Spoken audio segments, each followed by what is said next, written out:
नमस्कार दोस्तों, ACC professional के यूट्यूब चैनल से का स्वागत है। तुम लोग बिहार स्टेट या बिहार शिक्षक भर्ती के बारे में अध्ययन कर रहे थे, जिसमें हम लोगों ने भूगोल का टॉपिक पढ़ना प्रारंभ किया था।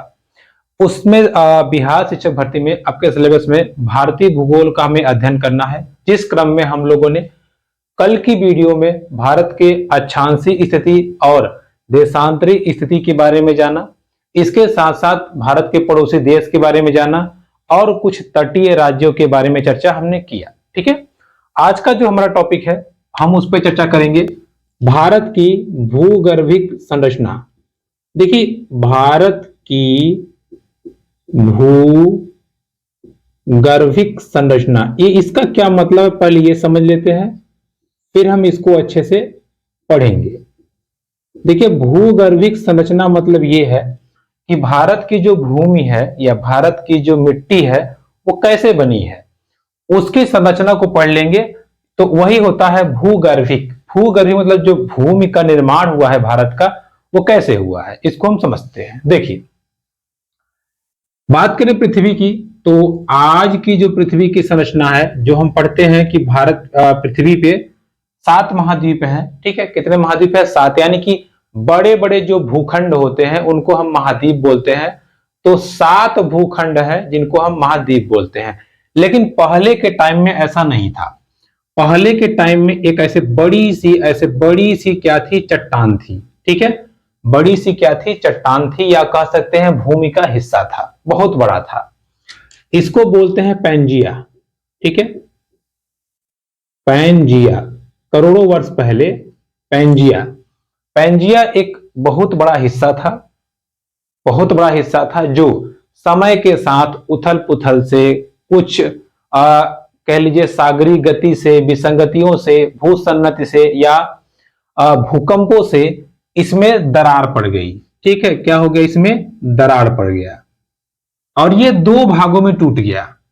जब ये पैंजिया 2 भागों में टूटा तो पहले भाग को कहा गया अंगारा लैंड। क्या कहा गया? अंगारा लैंड। और दूसरे भाग को कहा गया गोंडवाना लैंड। गोंडवाना लैंड। देखिए, हालांकि ये इसके कहानी इसकी और लंबी है, लेकिन हमें अपने सिलेबस के अनुसार चलना है, तो हम यहां उतनी ही चीजों के बारे में अध्ययन करेंगे जो हमारे, जिससे हमारा एग्जाम का काम हो जाए। ठीक है, तो जब ये 2 भागों में टूटा, ये पूरा का पूरा हिस्सा जब 2 भागों में टूट गया, तो कुछ भाग इधर चला गया और कुछ भाग इधर चला आया। ठीक है, तो इसको मान लीजिए कहा गया गोंडवाना लैंड और इसको कहा गया अंगारा लैंड। ये 2 भागों में टूट गया। क्लियर? जो पैंजिया था ये 2 भाग में टूट गया। क्लियर? अच्छा, जब ये 2 भाग में टूटा तो यहां बीच में पानी आ गया। ये पानी से भर गया, जिसको कहा गया टेथिस सागर। क्या कहा गया? टेथिस सागर। ठीक है, बात को समझिएगा। पैंजिया जो था बहुत बड़ा टुकड़ा था, जब वो टूटा अंगारा लैंड और गोंडवाना लैंड में। जैसे अब जब जमीन फटती है या जब दरार टूटती है, क्योंकि अगल बगल हर जगह पानी है, जो टूटा तो बीच में समुद्र की धारा आ गई या पानी आ गया, जिसको क्या कहा गया? टेथिस सागर। ठीक है, अच्छा, फिर धीरे धीरे समय बीतता गया, तो कालांतर में समय के साथ साथ गोंडवाना लैंड भी कुछ टुकड़ों में टूटा, साथ ही साथ अंगारा लैंड भी कुछ टुकड़ों में टूटा। और इन दोनों के टूटने के कारण 7 बड़े भूखंडों का निर्माण हुआ। 7 बड़े भूखंडों का निर्माण हुआ, जिसमें से एक भूखंड है एशिया, और एशिया में ही हमारा क्या आता है? भारत देश। ठीक है, एशिया में ही हमारा भारत देश आता है। तो आप देखिए, अगर आपसे पूछा जाए कि भारत का निर्माण या भारत की जो भूमि है उसका निर्माण कैसे हुआ, तो ऑप्शन में गोंडवाना लैंड है, तो एकदम सही है, क्योंकि इसके टूटने से ही हमारा भारत देश बना है। मान लीजिए ये ऑप्शन में नहीं है, आपसे कह देता है कि भारत का निर्माण किसके कारण हुआ है, अगर टेथिस सागर है तो ये भी आपका सही हो जाएगा, क्योंकि आज जहां पे भारत है, पहले के जमाने में कभी हजारों लाखों वर्ष पहले यहां टेथिस सागर था। ठीक है, तो जब टेथिस सागर कह देगा तो भी उत्तर सही है, गोंडवाना लैंड कह देगा तो भी उत्तर सही है, क्योंकि गोंडवाना लैंड जब टूटा तो ये आया, ठीक है, पहले बीच में ये घुस गया, फिर ये और टूटा, तो इसका भूखंड सरक किधर चला गया, जब सरक किधर चला गया तो यहाँ पे हमारा भारत देश बन गया। इसीलिए आप देखेंगे भारत का जो निचला हिस्सा है ये पूरा पानी से घिरा हुआ है, ठीक है, ये पूरा पानी से घिरा हुआ है। क्यों? क्योंकि ये समुद्र जब यहाँ पे बीच में घुस गया तब जाके गोंडवाना लैंड टूट करके क्या बना दिया, भारत बना दिया, या भारत का प्रायद्वीपीय हिस्सा बन गया। कुछ हिस्सा जाके ऊपर चिपक गया और कुछ हिस्सा नीचे रह गया, ठीक है। तो मोटा मोटा समझे हम, भारत का निर्माण जो है, सागर की बात करेंगे तो तेथिस सागर के सन्नति के कारण या उसकी गति के कारण हुआ है, या गोंडवाना लैंड के टूटने के कारण भारत देश का निर्माण हुआ है। क्लियर हो गया? इतना क्लियर हो गया आपको? ठीक है, इसके डिटेल में जाने की जरूरत नहीं है, डिटेल तो बहुत लंबा चौड़ा हो जाएगा। बस इतना आप समझिए कि गोंडवाना लैंड के टूटने से ही भारत का निर्माण हुआ है। यहां पर बहुत समय पहले तेथिस सागर था। क्लियर? अच्छा, चलिए, इतना तो हमने समझ लिया कि पैंजिया टूटा अंगारा लैंड में, गोंडवाना लैंड में, और फिर हमारे भारत देश का निर्माण हो जाता है। अच्छा, अब ये टूटा तो कैसे टूटा, क्यों टूटा? मैंने आपको बताया कि जैसे मान लीजिए ज्वालामुखी फूटा, ठीक है, ज्वालामुखी जब फूटा, भड़बड़ा के फूटा, गोंडवाना लैंड में जब फूटा तो बड़बड़ा के फाड़ फूट दिया और उसके कई खंड कर दिया, ठीक है। अब जब भी ज्वालामुखी, जैसे आप समझिए, अगर ये मान लीजिए ज्वालामुखी का मुख है, ये ज्वालामुखी का मुख है, जब यहां से ऐसे, यहां से मान लीजिए मिट्टी या लावा यहां से निकला, तो जब ये लावा निकल के यहाँ आ गया, यहाँ इकट्ठा हो गया, ताजा ताजा जो लावा है एकदम गर्म रहता है, एकदम गर्म तपता रहता है, ठीक है, एकदम तपता रहता है। फिर 1000 साल बाद, 2000 साल बाद धीरे धीरे ये ठंडा हो जाता है, ठंडा हो जाएगा। ठंडा होने के बाद में इसके ऊपर की पपड़ी छोड़ने लगती है, ऊपर की पपड़ी छोड़ने लगती है, मतलब कमजोर हो जाता है, उसको हथौड़ी से मार दीजिए टूट जाएगा। कुछ और हजारों साल बाद उसको एक लात मार दीजिए वो टूट जाएगा। कुछ और हजारों साल बाद ऐसे हाथ से दबा दीजिए टूट जाएगा। अर्थात समय के साथ साथ जो चट्टाने थी या ज्वालामुखी जो गोंडवाना लैंड को तोड़ा था, समय के साथ साथ उसकी चट्टानों में भी परिवर्तन लगातार आता गया, और उन्हीं परिवर्तनों को हम पढ़ेंगे और ये देखेंगे कि भारत की मिट्टी का जो निर्माण हुआ है उनमें किन किन प्रकार की चट्टानों का योगदान रहा है। देखिए, सबसे पहले निर्माण होता है आर्कियन चट्टान का। ध्यान समझिएगा, आर्कियन चट्टाने। देखिए, अब ये आर्कियन चट्टाने क्या थी इसको हम समझते हैं। देखिए, आर्कियन चट्टाने थी या इनमें आग्नेय चट्टानों की अधिकता थी, आग्नेय चट्टानों की अधिकता थी, जिसमें नीस और ग्रेनाइट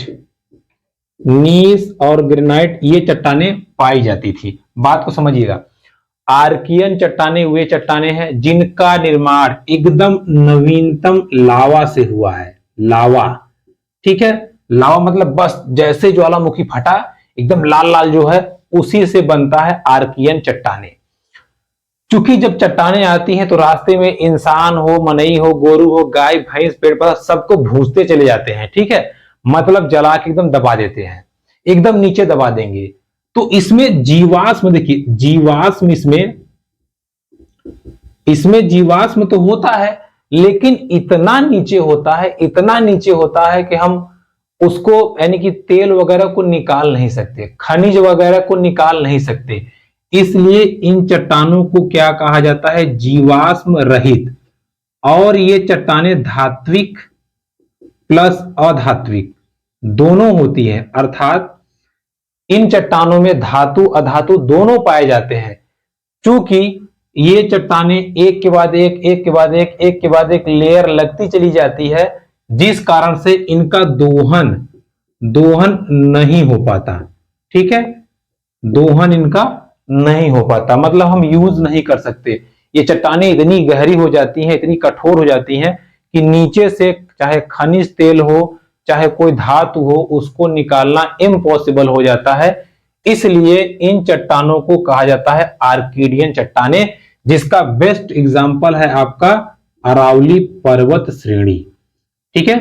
तो अरावली पर्वत श्रेणी किस प्रकार की चट्टानों का निर्माण है? वो आर्किडियन चट्टानों का निर्माण है। अब आप कहेंगे अगर आर्किडियन पहले बनी है तो बुढ़ाएगी भी सबसे पहले, बिल्कुल सही बात है ना भाई। अगर आर्किडियन चट्टान सबसे पहले बनती है तो सबसे पहले बुढ़ाएगी भी, बिल्कुल सही बात है। इसीलिए अरावली पर्वत जो चोटी है वो भारत की सबसे पुरानी मिट्टी है, ठीक है। या आप कह लीजिए कि भारत का जो अरावली पर्वत का जो क्षेत्र है वहां की जो मिट्टी है उसकी आयु सबसे पुरानी मानी जाती है, ठीक है। सबसे पुरानी, हर जगह से सबसे ज्यादा जो पुरानी मिट्टी है वो कौन सी है? अरावली पर्वत की चोटी वाला, ठीक है। तो यहां से दो प्रश्न बन जाता है। एक आपसे पूछेगा कि भूगोल के अनुसार या भूगर्भिक संरचना के अनुसार सबसे पुरानी मिट्टी कहाँ की है? तो भारत में है अरावली पर्वत श्रेणी की, जो कि आपका राजस्थान में है। और उसके बाद में ये आर्किडियन चट्टानों के टूटने फूटने से इसका निर्माण हुआ है, ठीक है। आगे बढ़ जाएं, चलिए दूसरा बात करें तो अब दूसरे नंबर पे आता है धात्विक चट्टानें। देखिए जैसे कि इसको नाम से ही लग रहा है, धात्विक चट्टानें। धात्विक चट्टानों का जो विस्तार है ये कहां है? कर्नाटक में है। और इसमें हर प्रकार की धातुएं जैसे लोहा, सोना, चांदी, ठीक है, लोहा, सोना, चांदी, मैग्नीशियम, एल्युमिनियम, सब प्रकार की धातुएं यहां प्रचुर मात्रा में पाई जाती हैं। इसलिए इनको धात्विक नहीं, धारवाड़, ठीक है, धात्विक धारवाड़ चट्टानें, ठीक है। हाँ अब सही है, ठीक। धारवाड़ चट्टानें इनको कहा जाता है, धा से धारवाड़ और धा से धात्विक, ठीक। तो धारवाड़ चट्टानों में धातुओं की या धात्विक खनिजों की प्रचुरता होती है, अधिक मात्रा में पाए जाते हैं, जैसे सोना हो गया, लोहा हो गया, चांदी हो गया, एल्युमिनियम हो गया, तांबा हो गया। इसलिए इसको धारवाड़ चट्टानें कहा जाता है। और धारवाड़ चट्टानों का जो विस्तार है वो सबसे ज्यादा कहां है? कर्नाटक में है। क्लियर? तो अब आपने यहां देखा दो प्रकार की चट्टानें हमें देखने को मिल गई।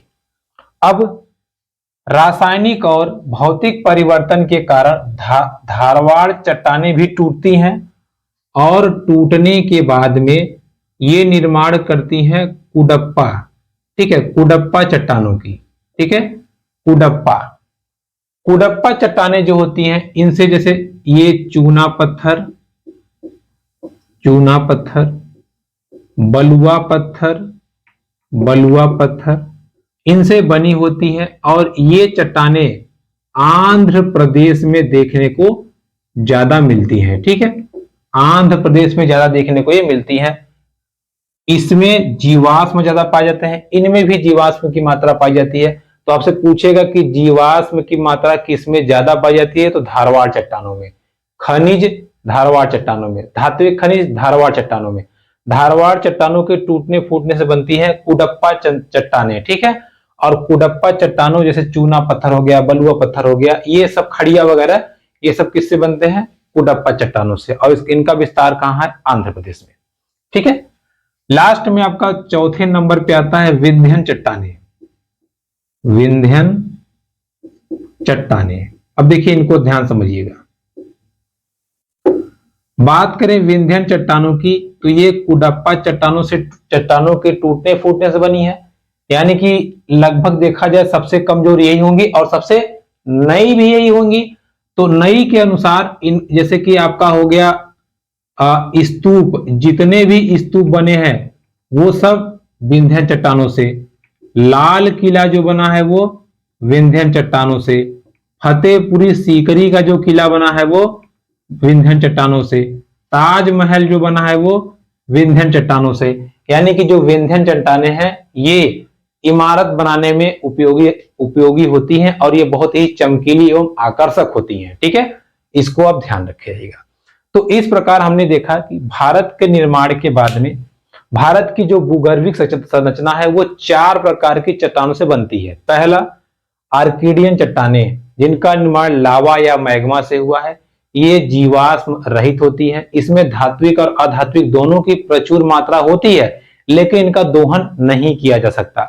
दूसरे नंबर पे आती है हमारी धारवाड़ चट्टानें, जिनमें धातुओं की प्रचुरता होती है और इनका दोहन भी आसानी से किया जा सकता है। इनकी सर्वाधिक मात्रा आपको कर्नाटक में देखने को मिलेगी, इसलिए जितनी भी कोयले की खदानें वगैरह हैं वो कर्नाटक में ज्यादा देखने को मिलती हैं। ठीक है, धारवाड़ चट्टानें जब टूटती हैं तो कुडप्पा का निर्माण करती हैं, जिससे चूना पत्थर, बलुआ पत्थर, खड़िया वगैरह बनता है। वो भी टूटेगा तो आपका संगमरमर बनता है। संगमरमर के साथ साथ आपका जैसे स्तूप का निर्माण हो गया, लाल पत्थर का निर्माण हो गया, लाल किले का निर्माण हो गया, फतेहपुर सीकरी का निर्माण हो गया। ये सब इमारतों का निर्माण किससे होता है आपका? ये सब निर्माण आपका होता है विंध्यन चट्टानों से। ठीक है, चलिए देखिए, तो भारत के भूगर्भिक संरचना के संदर्भ में हमने जाना कि भारत का निर्माण कैसे होता है। उसके बाद हमने ये देखा कि भारत में कौन कौन सी चट्टानें पाई जाती हैं, किस किस प्रकार की चट्टानें पाई जाती हैं। अब देखिए, इतना पढ़ने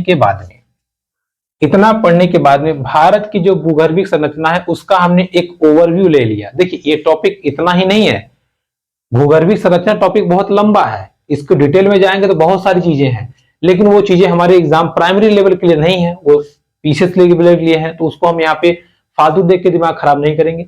हम बस उतना ही पढ़ेंगे जितना हमें जरूरत है। ठीक है, मतलब एनसीईआरटी बुक के अनुसार। अब देखिए, भूगर्भिक संरचना के बाद में अब हम आ जाते हैं, पूरी तरह से कूद जाते हैं भारत पे। हो गया, आपने इतिहास उठा के भारत को बना लिया है। अब भारत बनाने के बाद में अब हम देखते हैं कि हमारा जो भारत देश है, ठीक है, थोड़ा सा मैप में अगर उल्टा सीधा हो जाए तो समझ मैनेज कर लीजिएगा। ठीक है, देखिए, आजा भाई, बन जा। देखिए,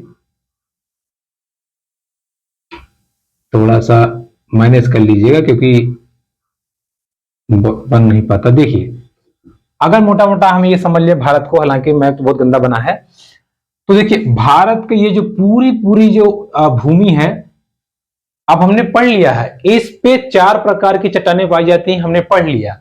लेकिन अब अगर हम भारत को कहें कि भारत को भौगोलिक दृष्टिकोण से कितने भागों में बांटा गया है, तो भारत को भौगोलिक दृष्टिकोण से देखिए 6 भागों में बांटा गया है। पहला आपका आता है ये वाला हिस्सा। ठीक है, ये वाला हिस्सा, पहला हिस्सा जो है वो है उत्तर का हिमालयी क्षेत्र या उत्तर हिमालय क्षेत्र। ठीक है, या उत्तर हिमालय पर्वत, या इसी को कहते हैं पर्वतीय भाग। तो भारत का पहला भाग क्या है? पर्वतीय भाग। सेकंड नंबर पे आएंगे तो यहां नदियां बहती हैं, बहुत भारी मैदान है जिसपे उत्तर प्रदेश, बिहार वगैरह फैले हैं, तो ये है उत्तर भारत का मैदान या उत्तरीय मैदान। ठीक है, दूसरा हिस्सा हमारा क्या आता है? उत्तरीय मैदान। तीसरे हिस्से की बात करें तो भारत के यहां बहुत बड़े हिस्से में क्या है? मरुस्थल है। क्या है भैया? मरुस्थल। तो ये हिस्सा क्या है? मरुस्थलीय भाग। क्या है? मरुस्थलीय भाग। चौथे हिस्से की बात करें तो ये पूरा इलाका, पूरा का पूरा इलाका एकदम कठोर है, एकदम सपाट है, कठोर है, सर मारिए तो सर फूट जाएगा। ठीक है, इसको कहते हैं पठारीय भाग। क्या कहते हैं? पठारी भाग। ठीक है, क्या कहते हैं? पठारीय भाग। कल मैंने आपको बताया था कि ये समुद्र के किनारे जो सटे हुए स्थल हैं या जो सटे हुए जगह हैं, इनको हम क्या कहते हैं? इनको हम कहते हैं तटीय क्षेत्र। तो इसको हम पढ़ेंगे तटीय मैदान। ठीक है, तटीय मैदान। अब एक बाकी रह जाता है, अंडमान निकोबार यहां है, यहां हमारा लक्षद्वीप है। तो अगर आप ध्यान से देखें, ये पूरा चारों तरफ से पानी से घिरा हुआ है, ये भी चारों तरफ से पानी से घिरा हुआ है। तो जब स्थल चारों तरफ से पानी से घिरा होता है तो उसको बोलते हैं द्वीप, अर्थात द्वीप समूह। द्वीप समूह। ठीक है, तो हमारा संपूर्ण भारत देश 6 भागों में, मुख्यतः 6 भागों में विभाजित है। पहला, उत्तर का पर्वतीय क्षेत्र या उत्तर का हिमालयी क्षेत्र, उत्तर का मैदान, मरुस्थलीय भाग, पठारी भाग, तटीय भाग, और लास्ट में हमारा क्या है? द्वीप समूह। ठीक है, अगर इनके बारे में हम चर्चा कर लेंगे तो भारत की जो स्थलाकृति है इसको हम कंप्लीट रूप से चर्चा कर लेंगे। ठीक है, तो एक एक करके हम लोग हिमालय पर्वत से लेकर के इन सब के बारे में डिस्कस करेंगे। चलिए देखते हैं। ठीक है, कुछ चीजों को हम समझते हैं और इनको हल करने का प्रयास हम करते हैं।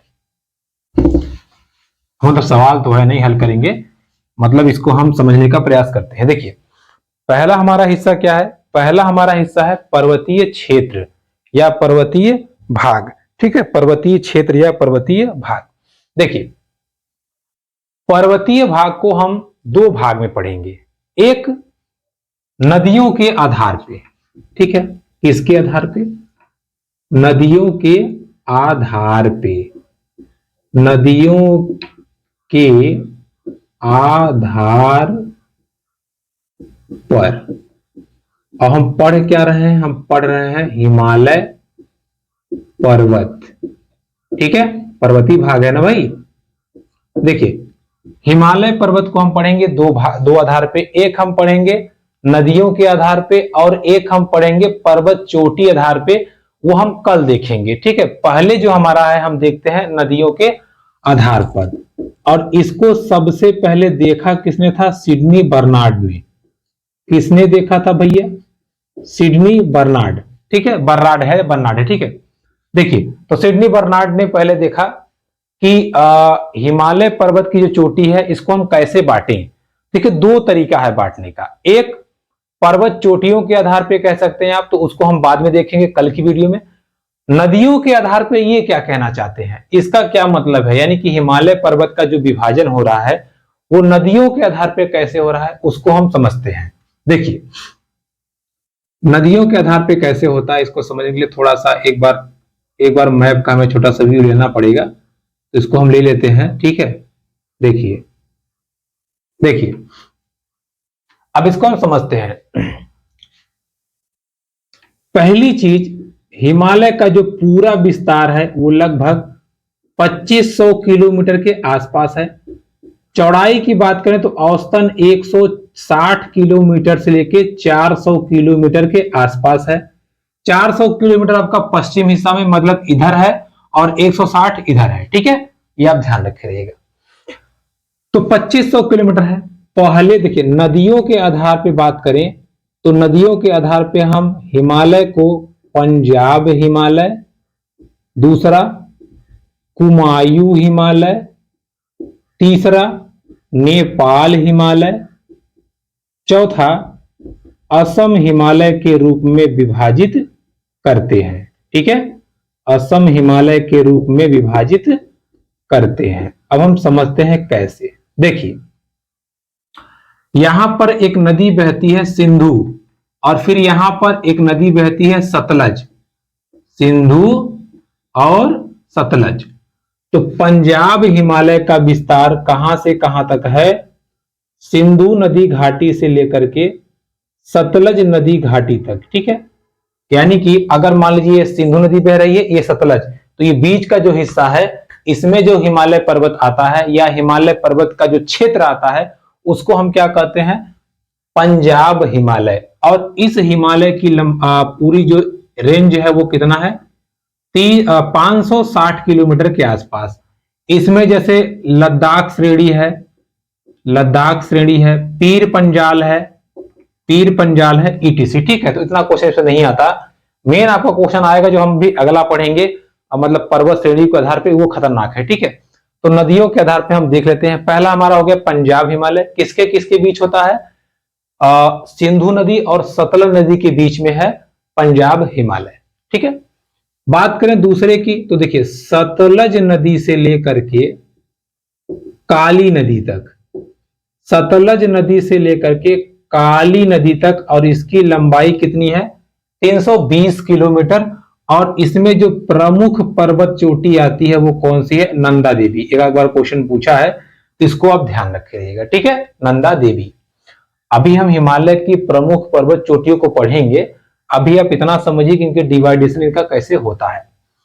नेपाल हिमालय की बात करें तो काली नदी से लेकर के तीस्ता नदी तक, ठीक है, तीस्ता नदी तक जो विस्तार है वो नेपाल का है, और इसकी लंबाई कितनी है, 800 किलोमीटर के आसपास। और इसी क्षेत्र में दुनिया का सबसे बड़ा पर्वत चोटी या सबसे ऊंची चोटी एवरेस्ट, मकालू, कंचनजंगा, ये यानी कि जितने भी ऊंचे ऊंचे पर्वत चोटियां हैं वो सब किसमें है, नेपाल हिमालय में। ठीक है, तो नेपाल हिमालय में भारत की ही नहीं वरन पूरे विश्व की सबसे ऊंची चोटी माउंट एवरेस्ट स्थित है, साथ ही साथ कंचनजंगा स्थित है, मकालू स्थित है। जितनी बड़ी ऊंची ऊंची चोटियां हैं, बड़ी ऊंची जो कना ले लीजिए, वो सब की सब किसमें है, नेपाल हिमालय के अंतर्गत आते हैं, जिनका विस्तार कहाँ है, काली नदी से लेकर तीस्ता नदी तक। इसके बाद में तीस्ता नदी से लेकर के देहांग नदी कह लीजिए, या इसी का नाम है ब्रह्मपुत्र नदी तक जो विस्तार है वो कितना है आपका, वो है 750 के आसपास, या कहीं 720 लिखा है किलोमीटर के आसपास, जिसको हम बोलते हैं असम हिमालय। क्या बोलते हैं, असम हिमालय। ठीक है, तो अगर आप मोटा मोटा इसको जोड़ेंगे तो 2400 के आसपास आएगा, और थोड़ी बहुत इधर उधर की रेंज लगभग 2500 किलोमीटर में पूरा का पूरा हिमालय पर्वत फैला हुआ है। फिर ये आगे बढ़ जाता है, चला जाता है नेपाल में। ठीक है, और आगे बढ़ के इधर जाता है बांग्लादेश में। तो इस प्रकार हमने देखा हिमालय पर्वत को दो भागों में बांटते हैं। एक ऐसे नदियों के आधार पे जो 4 प्रकार के हो गए, पंजाब हिमालय, ठीक है, उसके बाद कुमायूं, नेपाल और असम हिमालय। फिर हम अभी आगे क्लास में पढ़ेंगे कि हिमालय को ही ट्रांस हिमालय, लघु हिमालय, वलित हिमालय और उसके बाद शिवालिक श्रेणियों के रूप में बांटेंगे, उसको भी हम अच्छे से देखेंगे। ठीक है, तो आज की वीडियो हमने ये देखा कि नदियों के आधार पे हिमालय को 4 प्रकार से बांटा जाता है। क्लियर हुआ, नदियों के आधार पे हिमालय को 4 भागों में बांटा गया है। पहला हमारा आता है पंजाब हिमालय, जो कि सिंधु से लेकर सतलज नदी के बीच फैला हुआ है, जिसकी लंबाई कितनी है आपकी 560 किलोमीटर के आसपास। सतलज नदी से लेकर के काली नदी तक फैला हुआ है हमारा कौन सा हिमालय, कुमायूं हिमालय, जिसकी लंबाई कितनी है 320 किलोमीटर के आसपास। काली नदी से लेकर के तीस्ता नदी तक फैला हुआ है हमारा कौन सा, नेपाल हिमालय, जिसकी लंबाई 800 किलोमीटर है, और इसी क्षेत्र में दुनिया के सबसे ऊंचे ऊंचे पर्वत चोटी जैसे कि माउंट एवरेस्ट पाए जाते हैं।